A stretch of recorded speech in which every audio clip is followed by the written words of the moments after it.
how to prime your client, your hypnosis clients, in order to set up the right trance.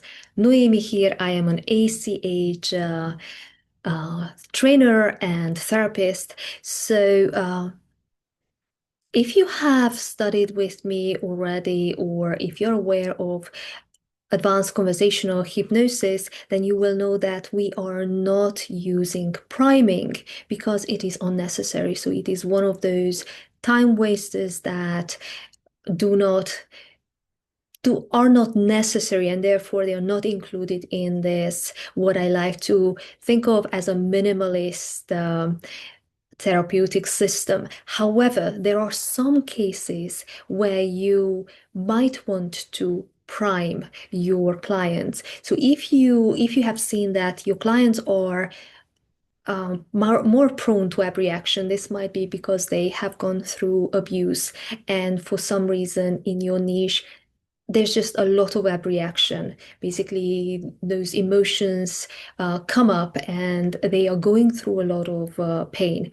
And this can happen because there is this misconception that trance is a wonderful place. It is not necessarily wonderful for everybody and every occasion. So when we enter a trance, then it could actually be a good trance, a neutral trance, or a really bad one. So it is on like a spectrum, and you could end up anywhere. Now, if we are talking about ACH, we are working with micro trance moments, or moments, unconscious moments, rather than put somebody into hypnosis and then work through a hypnotic protocol.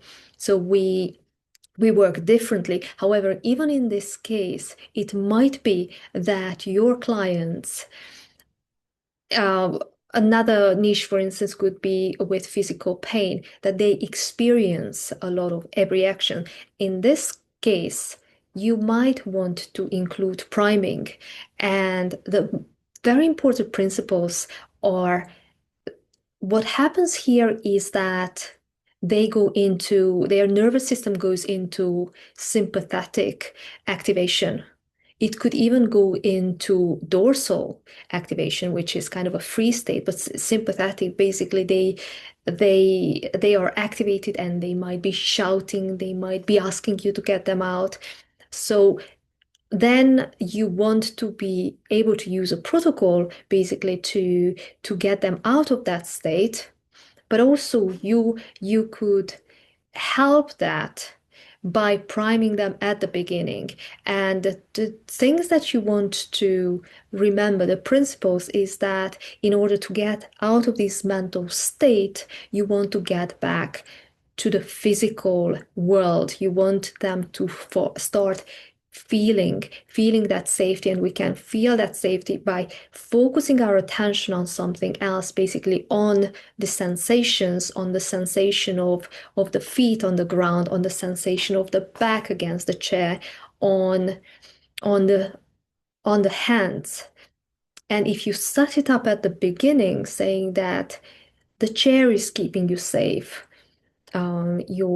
your breath is keeping you safe. So some way of linking safety to certain sensations that are already there, but will only be a the focus of their attention. If you bring their focus there, then you can help when they are in an abreaction, get them out of easier.